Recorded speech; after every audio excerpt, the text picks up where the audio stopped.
Friends, every week we work very hard to bring you a spine-chilling animated horror story. So if you're enjoying the stories from our channel, please subscribe to our channel. And don't forget to press the bell icon to get notifications for our latest videos. Raja Sahib Haunted Palace. This story happened with a criminal named Ravi. It is based on a real incident. Ravi Naidu was a 34-year-old, well-built man living in Andhra Pradesh.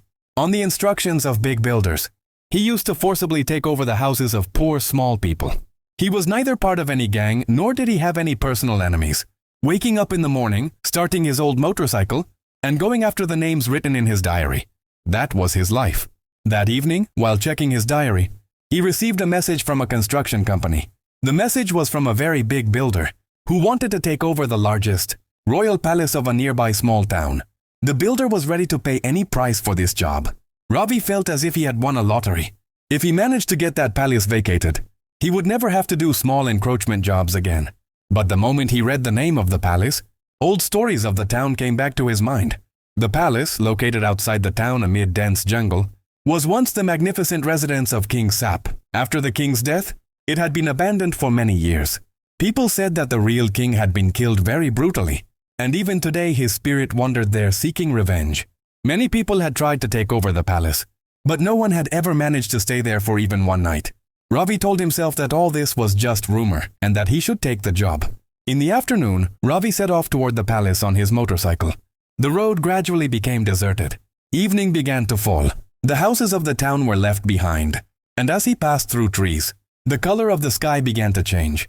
The air wasn't cold, but it felt heavy, as if with every breath something else was entering his chest. The gate of the palace appeared before him. A large iron gate was half tilted, covered in rust and tightly wrapped with creepers and vines. Ravi switched off his motorcycle. The moment the engine sound stopped, it felt as if all other sounds around him were suppressed too. No birds, no animals, only silence, and a faint breeze moving the leaves of the forest. It felt as though the wind wanted to tell Ravi something, but he paid no attention. Ravi stepped inside the gate. From the inside, the palace looked even more terrifying. High ceilings, long corridors, and old paintings on the walls, half erased with time. Many faces in the paintings were scratched out. Where the eyes should have been, there was only blackness, as if someone had deliberately erased them. While Ravi was looking at the paintings, he suddenly felt as if someone was watching him. He called out, "Is anyone there? Anyone here?" His voice echoed back through the corridor. It didn't sound exactly like his own. It was slower, heavier, as if it had come from someone else's throat.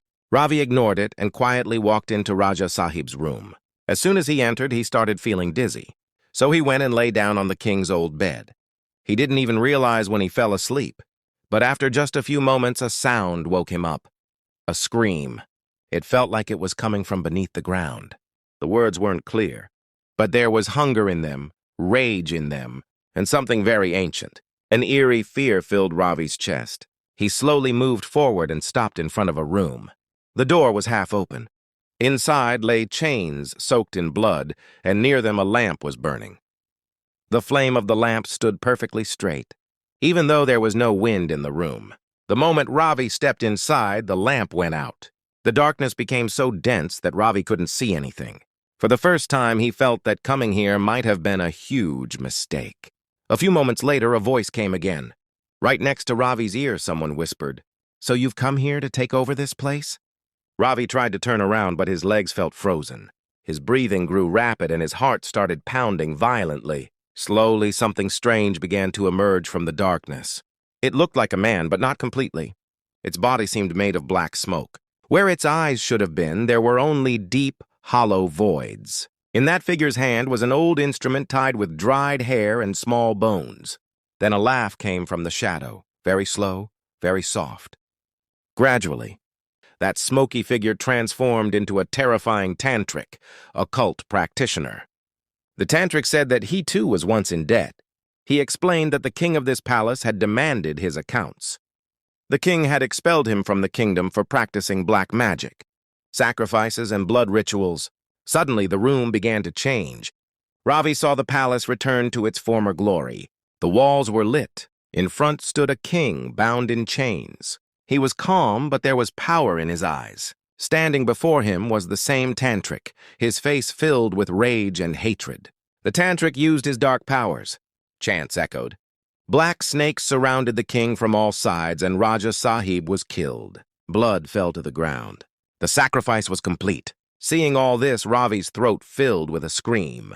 The tantric's voice came again, saying, "Now it's Ravi's turn." Suddenly, Ravi's breathing became heavy and an intense pain gripped his chest. He was lifted off the ground, as if floating in the air. His eyes began to turn white, and he felt as if someone was pulling his soul out of his body. Just then, another voice spoke. It was heavy but calm. Raja Sahib's spirit appeared before Ravi. His face was not bloody. There was only sorrow and a sense of duty. The king said, "There will be no more blood in this house." The tantric screamed and shouted that Ravi was now his prey. Suddenly, the room began to change. Ravi saw the palace return to its former glory. The walls were lit. In front stood a king bound in chains. He was calm, but there was power in his eyes. Standing before him was the same tantric, his face filled with rage and hatred. The tantric used his dark powers. Chants echoed. Black snakes surrounded the king from all sides, and Raja Sahib was killed. Blood fell to the ground. The sacrifice was complete. Seeing all this, Ravi's throat filled with a scream. The tantric's voice came again, saying, "Now it's Ravi's turn." Suddenly, Ravi's breathing became heavy and an intense pain gripped his chest. He was lifted off the ground, as if floating in the air. His eyes began to turn white, and he felt as if someone was pulling his soul out of his body. Just then, another voice spoke. It was heavy but calm. Raja Sahib's spirit appeared before Ravi. His face was not bloody. There was only sorrow and a sense of duty. The king said, "There will be no more blood in this house." The tantric screamed and shouted that Ravi was now his prey. Suddenly, the king's form began to grow larger, and the tantric's chant started to break apart. The walls trembled. The darkness itself seemed to scream. The tantric slowly began to dissolve, as if some force was dragging him away. Ravi fell to the ground. The king's shadow stood right in front of him now. It looked far more horrifying than before. His face appeared covered with thousands of wounds. His eyes black like darkness itself. His skin seemed completely rotted, so much so that his bones were visible. Terrified, Ravi pleaded, "Raja Sahib, please spare me." Suddenly, the king's shadow screamed at Ravi in anger and ordered him to leave the palace forever. Ravi was so frightened that he fainted. When he opened his eyes, it was morning. The palace looked the same as it had for years, broken, ruined, and silent, as if nothing had happened during the night. Ravi ran out without looking back. He strictly refused to take the job from the builder. Since then, the palace remains empty even today, and the people of the town still say that Raja Sahib's palace comes alive at night. What do you think? Do tell us. And if you like this video, don't forget to subscribe to our channel.